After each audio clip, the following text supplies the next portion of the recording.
So we are continuing yesterday's discussion, and today we are going to the third question, not like us, whether what is the difference between human beings and nearest neighbors.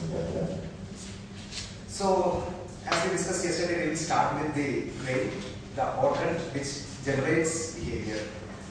So if we analyze the brain of human beings our nearest evolutionary neighbor, that is bonobo, you can see that our brain is a little bit more complex than that of them. In the case of human brain, the neural density, the number of neurons packed in square centimeter of area is very high compared to any other monkey. Similarly, you might have seen in the previous talk sometimes that in most of the areas, the neurons are highly interconnected. So in the case of monkey, for example, if you take the visual cortex, you can see that the neurons are in the form of vertical arrays. But in human beings, in the same region, the neurons you can see that much with that much axon, that much dendrites. It means that it is connected to different parts of the brain and processes more data. Another interesting thing is you can see is cortical mini columns. In the case of human brain or human cortex, there are many vertical connections comprising of about 80 to 120 neurons. So what happens that, as you know, the brain cortex is made up of many layers. The interaction between the layers, the different layers contains different parts for the processing of different behaviors. The connections are very high. If you analyze in monkey, there are this number of mini columns are very low compared to human beings. So here our brain is a better processor than a monkey brain, because here the interconnections are very high. Another difference which we can see in the human brain is von Economo neurons. This type of neurons are found only in great apes and whales as well as elephants. The discovery of von Economo neurons in elephants are very recent. So what this neuron does, that this is a large neuron, it's a long neuron connecting different parts of brain, and it conducts impulses very quickly. So from one part of the brain or one part of the center to the other part of the brain, the conduction of the message becomes very quick. So this type of neurons are not found in any invertebrate or any lower animals, just like fish. So here also you can see it also enhances the processing speed of the stimulus. Another specific thing we can see in human brain, especially in monkeys as well as humans, is mirror neurons. So you may know what is mirror neurons. Mirror neurons replicates the activity. This neuron fires whenever the animal does the job as well as whenever the animal sees the job, some other animal doing the job. For example, if a monkey sees another monkey eating something, the neurons which fires when this monkey eats something will fire. So according to Giacomo you could discover this neuron. It's the interface between the senses as well as the motor activity. So the animals start to develop the same feeling that its consciously or its friends does. So if you analyze, you can see in monkey, apes and elephants, mirror neurons are present, but the number is less compared to human beings. Additionally, in the case of dolphins and dog, they have very rudimentary mirror neurons, which shows that their interactions or their ability to understand or imitate the action in the mind is very less. This neuron has not been found in fish, reptile or any amphibians. So here also we can see that our species gets a little bit more complexity in the brain. So another thing is thrombospondin. So you may know the synapses. So in the brain part happens that when memory is formed, different neural connections are getting established.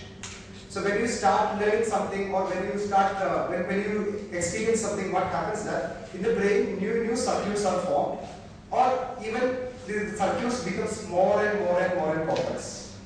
So to make the circuits or to make the synapse, a chemical called thrombospondin is required. And this thrombospondin production is done by astroglia, the cells which support the neuron. So here what we can see that in human beings, they produce about 6 times much thrombospondin than monkey or chimp. It means that our memory production capacity as well as the ability to make new connections as well as the ability to make new combinations in the brain is about 6 times more than the monkey, if you analyze in the case of thrombospondin. So here also we can see that our system is far superior than that of a monkey system. But this, about the 6 times more production of thrombospondin, Is it related to the size of the brain? Because monkeys that have a smaller brain, and maybe that's the amount that they produce is enough for what? So usually, as you know, in the neuroscience, the comparison is done with brain quotient. Right. So what they do that they take a ratio of body weight versus brain weight, right, and they compare that's known as brain quotient or encephalization quotient. So what they do that they compare using the encephalization quotient. Otherwise, obviously there will be variations. So for that, what they do that they compare, they divide the body weight to brain weight divided by body weight. So it says that how much part of the brain is occupied in the body, and they will compare with that. Obviously, otherwise we can't compare it. As you know, the monkey may be about 20 kilogram weight and human beings may be 80, 90. So, but this reorganization of the brain as well as the acquisition of complexity took place in the areas just like insula cortex, anterior cingulate cortex, or especially the other regions just like insula, which controls the social cognitive activities. So the major variation which is seen from monkey brain and human brain is in the areas connected with social activities. And just like language and the ideas which controls the area of mind, this also shows this much variations. So, but it has a cost. You can see all these singularities came with a cost of specific neuropsychiatric conditions. You can see schizophrenia or autism or Alzheimer's in animals. There are, anecdotal reports, just like recently somebody reported that monkey also can have autism, but it is not common in adult monkeys. So this came with the cost of this specialization has a cost of this disease also.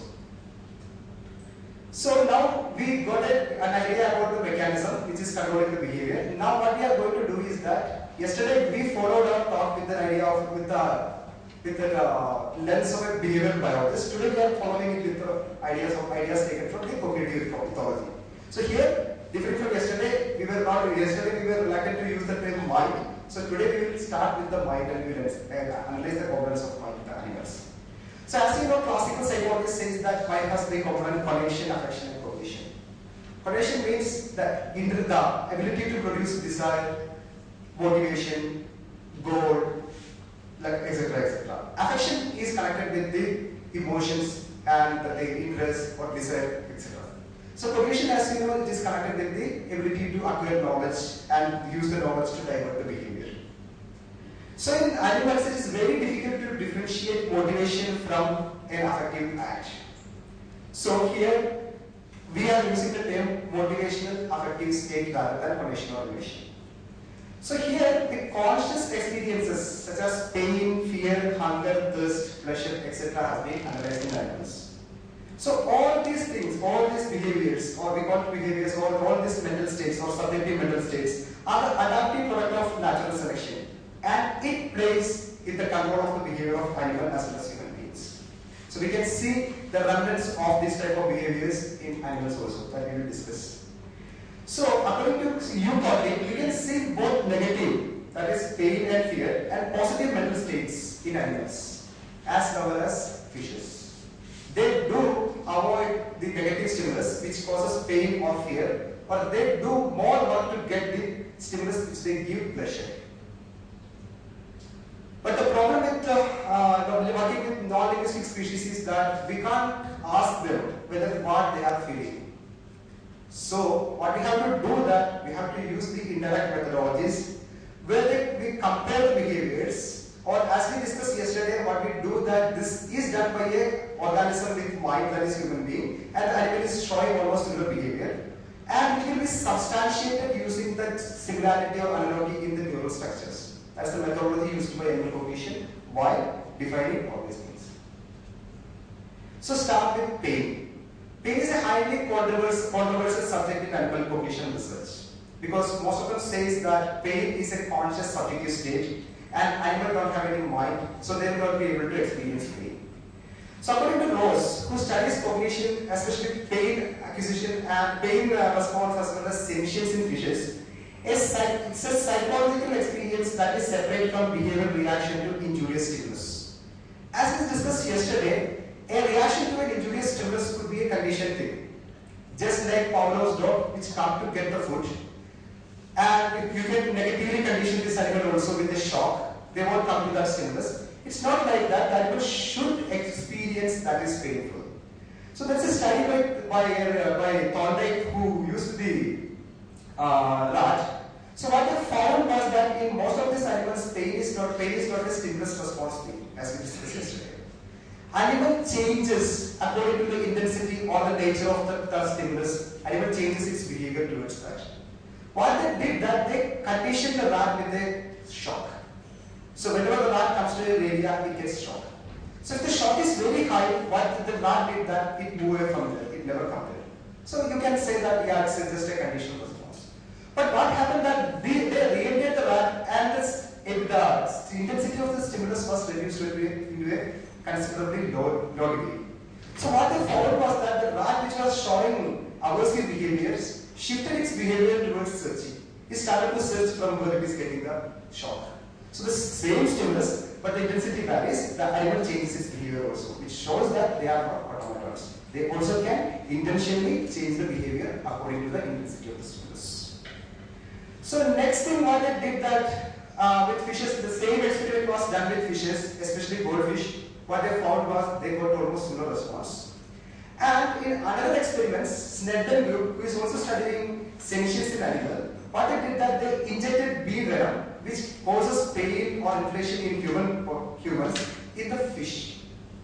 So what they found that fish started to rub its body part on a wall, and it started to show the signs of distress. After some time, what they did that the animals started to show this behavior, they added analgesics in the water body. So what they found was after some time the fishes started to reduce this behavior, and they were able to get the almost similar effect of analgesic in fish also. So similarly, if you analyze the brain of any animal, even though it's a lowermost animal, you can see that the pain-mediating chemicals, we all of us produces our own pain-mediating chemical. You may know endorphins.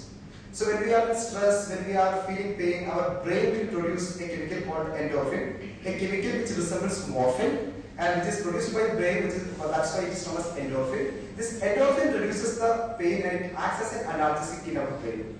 So what happened that these chemicals which is similar to opiates, fMRI formamide, were present in the brain of fishes also. Almost the similar things you can see in the brain of octopus also, but it is in very low level. Another chemical which is connected with pain mediation is known as substance P, that's also produced by the lowermost animals like fish.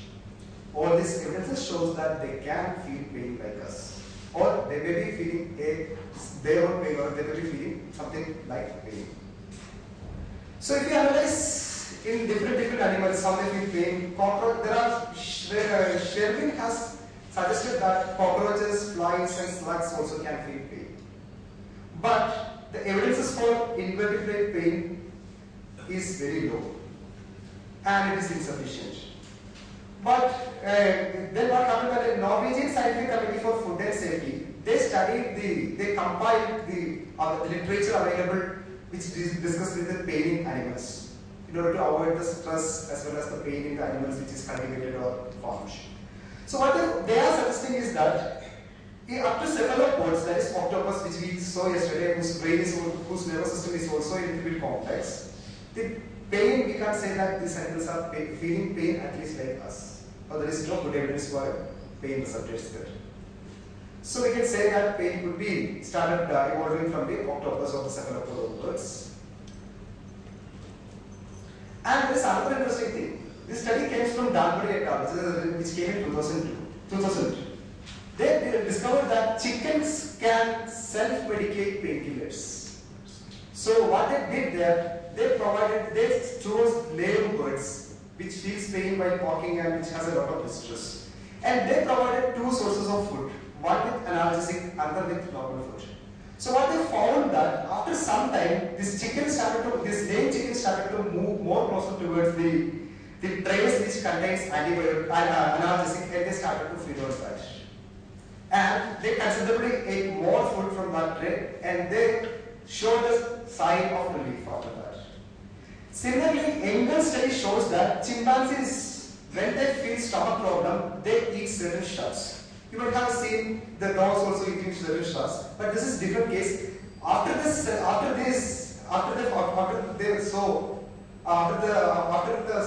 what they found was that these chimpanzees are taking these shrubs. They took the shrubs, the specific shrubs, and tested for its abilities to produce pain. They found that most of them were efficient in producing pain. So there is a paper from Sripati group who works in from Madurai Kamaraj on the medication and medicine finding animals. So if you are interested, you can see that. Similarly, monkeys, the English studies continues. Similarly, monkeys, what they did that when they had more parasites on them, they moved towards chili plant and rubbed the chili on them to reduce the parasites. So all this evidence converges to the point that animals also can feel pain and they also feel the condition analgesia, that is less pain. So another example comes. This is another example, just like this is quoted as an example for empathy in animals, but we will go for further examples. But here, if a mice is getting a noxious or a nociceptive signal or a noxious stimulus, and see another mice is suffering in another cage, its reaction will be enhanced. So if a mice is reacting towards an analgesic by nociception by showing n number of behavioral patterns, and it show in the next chamber somebody is suffering or somebody is being treated like this, what will happen that the mice also will start to show the signs of distress. And they increases their heart rate, they increases their body temperature, it continues like that. So next comes fear. According to Jones, the fear is defined as psychophysiological response to perceived danger. So when there is a danger, body prepare to avoid that. The flight or fight situation in the most animals, and we also shows coping mechanism for fear and stress. So the evidence is stress hormones. You can see glucocorticosteroids which control stress in higher animals like human being and mammals.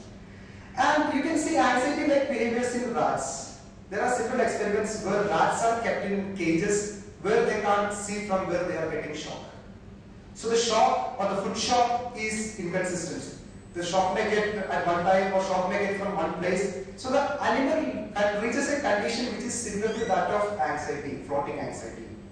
So what happens that almost like the human beings who is undergoing the stress condition, they also show ulcer formation. Their stomach also start to develop ulcer, and if you open their brain, you can see that there is neural degeneration, which is a sign of stress. So when stress is there, what happens that the hippocampal region, which produces good memories, and amygdala region, which produces bad memories, changes in their neural connections. Hippocampus neurons loses the connection, amygdala neurons accumulates the connection. So the rat becomes nervous and its acidity will be very high and it shows many behaviors like that. So if you give anti-anxiety drug, just like a benzodiazepine, what will happen that the rats which is showing the floating anxiety, its anxiousness or anxiety behaviors will come down. The rat will become calm. It shows that we also have a mechanism to that of that. So next comes pleasure, the hedonic stage. So to understand the pleasure in animals, what we do that we use the psychoactive drugs which induces a pleasurable condition in human beings. So what we found was most of the animals get addicted to the psychoactive drugs, including alcohol. And recently, Gelroy has published a paper by saying that fishes also can be addicted to alcohol, and the paper's title was "Drink Like Fish." Yeah, they also get addicted to alcohol. So even though all these things can be an anecdotal example, or you can say that we don't know whether they are feeling the pressure or not, then some scientists did a very interesting experiment. Yesterday we discussed about operant condition. What they did that they took a rat and they inserted an electrode into the pleasure-giving areas of the brain. And the rat, after some time, what it did that it got familiarized with the situation and it learned that if it presses the liver, a stimulus will be sent to its pleasure-giving center and the rat feels pleasure. And as you know what happened, the rat died within 2 days. It always pressed on the pleasure-giving center and it died. Full of pleasure. The same thing you can see if you inject Valium, a common chemical given to the neural patients. If you give Valium, the most aggressive rats will lay down on the floor. And most of them will show many hedonic states like that. So it shows that animals also can feel pleasure. So here we can see another system, that is hormones. So the hormones, the hormones, as you know, this is another part of the behavior integrating system of the body. One is nervous system, other one is hormones. Hormones are the chemicals which creates or blocks the behaviors. So we can see that many of the hormones like dopamine, serotonin, and especially dopamine, which is a pleasure hormone, we can see from the lowermost animals onwards. So when an animal feels a pleasure, its brain starts to produce more dopamine. So somebody has written a paper with a title like this: everything is for one drop of dopamine. So whatever we are doing. So what we got that in this dopamine you can get from jellyfish, which is one of the very oldest organism as far as energy is concerned. You can get several chemicals which resembles dopamine. So you may the dopamine's function may not be as like that of ours in the case of other animals, but it shares many of the behavior, many of the functional properties it has. So preferences. So as you know, just like being a cognitive organism or a cognizant organism, we show preferences. Animals also show preferences. The preferences may be different from food. They won't take many food. They won't take some food. They will prefer only certain type of atmospheres. Yeah, you can argue then that yeah, maybe just a similar response. But they do mate choice also perfectly. All females from that they choose the mates. Different animals uses different methodologies to choose the mate, and you can see individual variation also in that. So even the preference can be changed. The instinct-like preference can be changed. For example, birds eats butterflies and worms. You know that. So there is a special type of butterfly known as monarch butterfly, which lives on noxious, toxic plants. So what happened that after the butterfly, it stocks the toxin in its body and it will become non-palatable to birds. So what happened that once this bird consumes one monarch butterfly, it will develop regurgitation and stomach problems. So from that day onwards, the bird will avoid not only monarch butterfly, but there is another butterfly, viceroy butterfly, which is almost similar to that. So even though it has an instinct to eat something which is a worm-like thing, it will change its preference based on the experience. So now we have discussed a little bit about the affective motivational states. Let's move towards the cognitive part. So as far as many of the cognitive science says, the affective motivational part also can come from the cognitive part, because in most of the cases, especially in the human beings, we know that what we are doing, or we can change that. So cognition starts with attention, as you know. So selective attention. Selective attention is defined as certain aspects of the discriminative stimulus are partially or wholly ignored, while other relevant stimulus are processed. So as you know, we are multimodal organisms, and to our brain, which is the processing center, the stimuli are coming from different tracks. Maybe coming from the ear, maybe coming from the eye, maybe coming from the skin. But we process only one or two stimulus at a time. This is a big topic in the case of in cognitive science research as well as neuroscience. But we can see that whether the animal has the ability to select or attend selectively is the question you are asking. So we can see that most of them possess, at least the vertebrate possess the ability for selective attention. Very simply, you can test it using fishes. Introduce a fish in one chamber. In the next aquarium, which is visible to this, introduce a predator and a non-predator. What the fish will do that, it will give attention more to the activity of predator, not to the non-predator. So it also shows the selective attention. This is a very simple case of selective attention. But they do possess the ability to attend selectively as well as to omit many stimulus which is coming to their brain. So we have got selective attention. So we are not the only one organism which shows selective attention. Next one is short-term memory. So as attention comes, you can see that many of the ideas comes to your mind. So for a cognizant organism or a social organism, what happens that a stimulus, if you start to focus on a stimulus, many ideas, many data will be uploaded into your RAM, which is we call short-term memory. So if you compare, you can see that there is not much difference between the short-term memory of human beings and chimpanzee. Both of us can keep about 7 items at a time in the brain. So if you analyze a chimp may be able to keep about 7 items in the brain, but the human beings also are able to keep 7 items in the brain. But the difference is that we can, chimps And as far as we are same in the case of quantitative level, but in the case of qualitative level, humans diverse significantly from chimp. Chimp may be able to keep 7 items, but we will be able to keep 7 different items. For example, chimp may be able to remember 1, 2, 3, 4, 5. We will be able to remember 1, 2, 3, 4, 5. Then we can shift very quickly to 12, 13, 14, 15, and we can shift to some other things, but that is not possible for a chimp. So that's can be considered as the regression or beginning of regression. Regression we will discuss in detail. We adjust that using regression, this short-term memory regression. So short-term memory is very important. As you know, using the short-term memory we make decisions. When we have to make a choice, when we have to make an inference, what we do that, we upload many data, and we, as we discussed yesterday, we make the symbols and we arrange the symbols in different way, and we match with the experience, or we try to make with the hypothetical experience, and we will take a decision. So here also the short-term memory is there. Fish also has a very good short-term memory, but not up to this level. So if you analyze the evolutionary history, you can see that there is this variation in short-term memory. So then what about long? Yeah. Can you mention the experiment conducted to find out that chimps have the 7-digit memory? So in these experiments, what they do that, just like memory test, which we were doing during our LKG, UKG, you will give 7 items in sequence. A, B, 7, for example, orange, 7 items. Then what you will do that, you will show that combinations, different combinations to the chimp. So I have videos if you want, we can, I can give you that. Then what they will do that, how many items they are able to recognize that. So you might have seen in our school days, in my school days there was memory test, but the teacher will do that, they will arrange many items on the board, and they will tell us to just to see once and to write what it is there. So similarly they do that also, so that we can recognize, arrange this much items in our brain.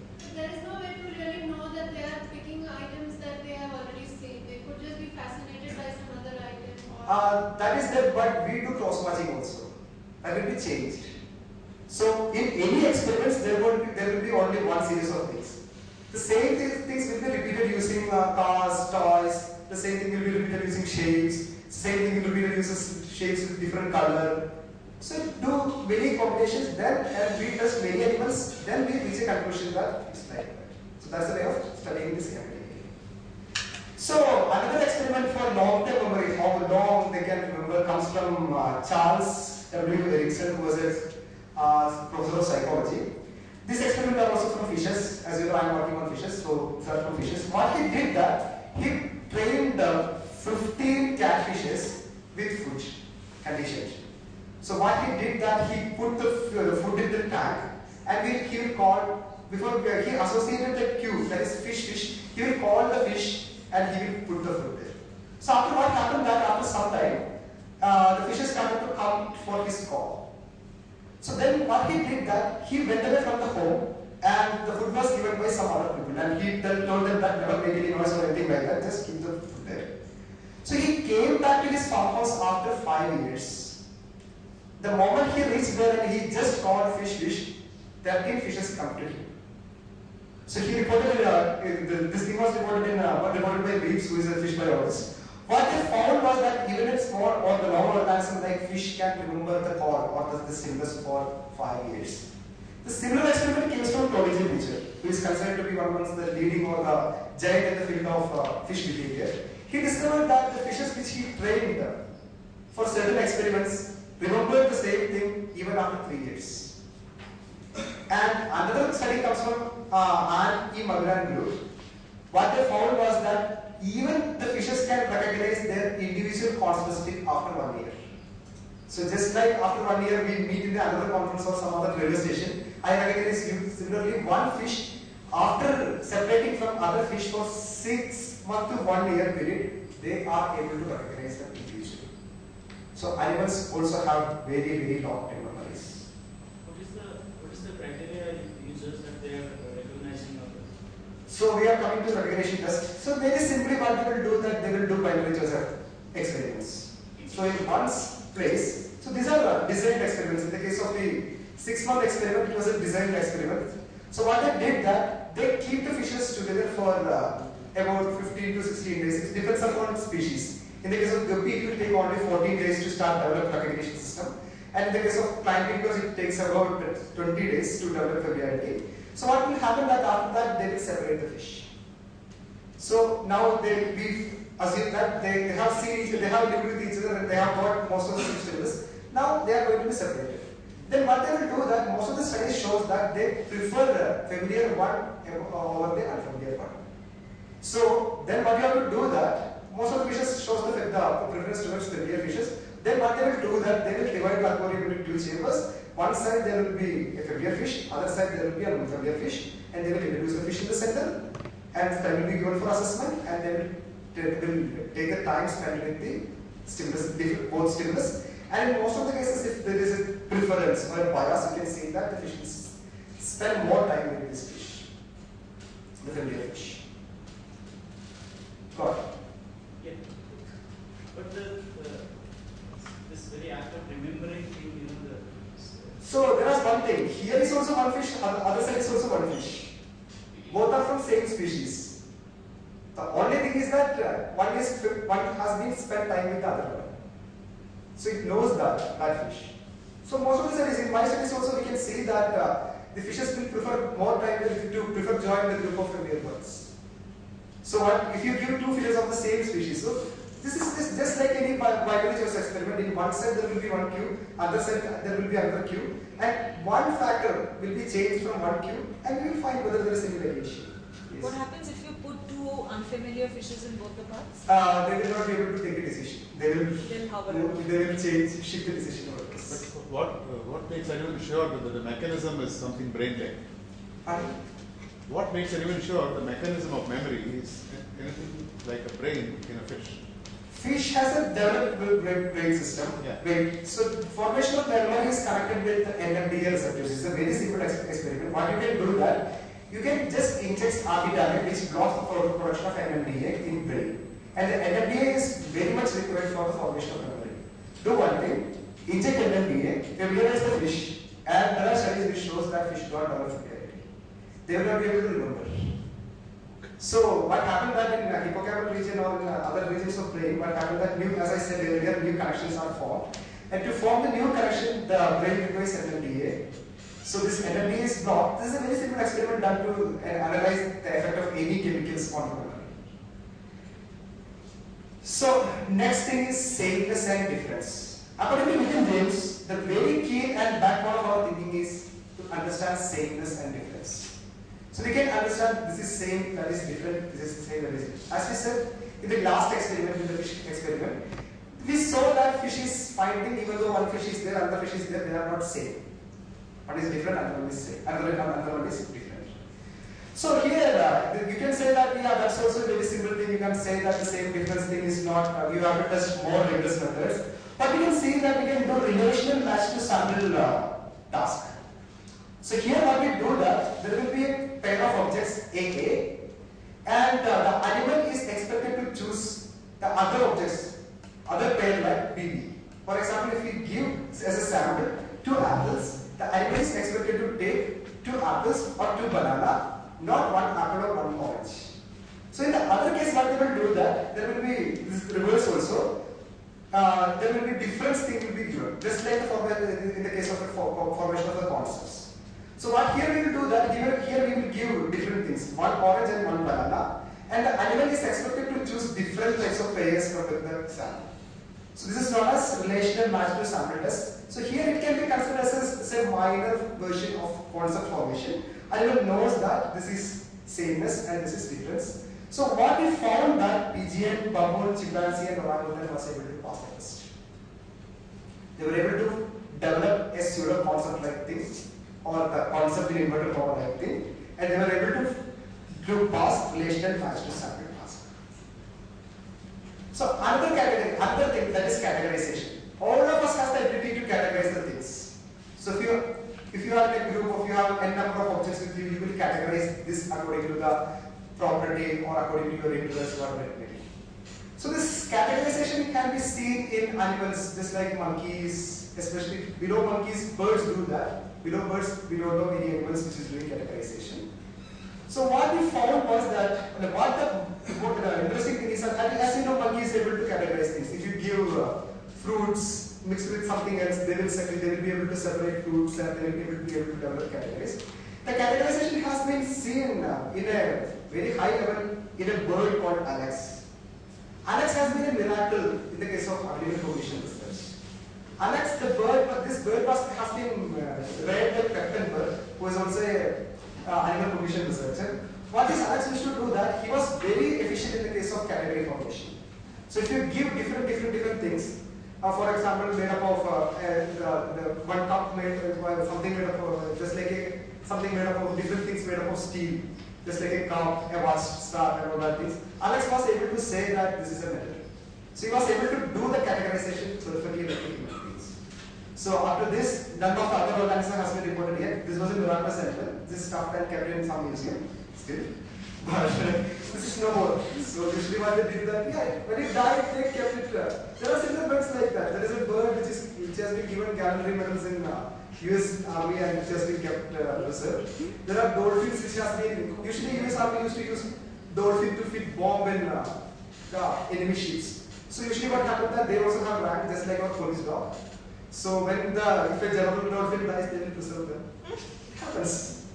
So you also in recently that law changed. You also in India, the police dog has very high rank. Usually constable has to salute the dog, the human constable. Usually if the dog is very efficient, he gets the rank of an inspector. No way, you have to salute. So similarly, this Alex is also preserved. So next one is causal reasoning. It's a complex thing. We are moving complex towards more and more complexity. Causal reasoning is considered to be one of the ability which is unique to human being. But there are evidences coming from different animals that they also can do causal reasoning. So in causal reasoning, as you can understand, we say that this is the cause for that. If you put on a switch, the bulb lights, you will say that putting on the switch leads to the glowing of the bulb. So it has two phases. One is association. Just like in the case of conditioning, they associate with that. The second thing is causal illusion. Sometimes we discussed yesterday, if two volt, I tried to download that, I was not able to do that. There's a reaction, there is a system of Nicholi reaction. So you would have seen if one pole is low, so if I showed this side, you will feel that this hand is pushing this hand. Or if I move this thing, another thing is following it, you will say that this is following that thing. So we have an ability for that, to attribute that. So we define the cause. So for this thing, any goal-directed act that is followed by a desired item will cause the illusion that goal-directed act produces the desired item. For example, if you put the light, it's a switch, the bulb glows, we feel or we develop an illusion that putting on the switch leads to the glowing of bulb. This is known as causal illusion. So earlier it was believed that human beings only develop this ability or only able to develop the ability to causal illusion. Later, in 2006, Bayesian et al. Found that rat also can do almost similar behavior. What they did that, one group of rat were given a light followed by a tone, then food. So as you know, the rat get conditioned to the tone of the food, the tone. Whenever you give the tone, the rat will come to get it. Very simple. So in the next experiment, what they did that, they trained the rat to pull a lever, then it will get the food. But pulling of the lever, just like in the case of instrumental conditioning, pulling of the lever was followed by a tone. So you know when the rat pulls the lever, it gets a pellet as well as a tone. So, but the rat never associated the tone with the pulling of the lever. So if you give the tone, rat won't come to eat the food. But rat knows that pulling of the lever causes the tone, but it is not associated with it. So they found that they also, this is considered as an excellent example for the causal reasoning animals. Now monkeys can do that, it's already proven monkeys can, in many cases monkeys also can do that. PGN is not qualified yet, up to my knowledge. So we expect one day our fish also will do all these things. Is there any experiment performed which demonstrates that animals or rats or any of these can form causal chains rather than one act and one consequence? No. That's very high level. No, it's it. Because that's absolutely. I'm prepared to be surprised. Sorry. Yeah. One more thing is that they try. No, but so what you're talking about is essentially classical conditioning. But then what about the fact that the bird was actually able to associate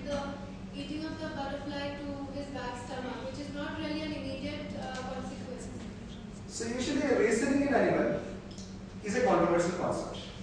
So that association in that case, in the case of bird, we discussed it after the case of preference formation. It has a reasonable basis. So many of the animal philosophers who follow the concept formation in animals gives that as an example. The bird's case also as an example.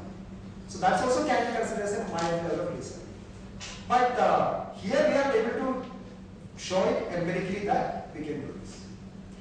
The question that he asked about chain of reasoning, there are experiments on crows and on chimpanzees, if I'm not wrong, of using meta tools, that is using one tool on another tool to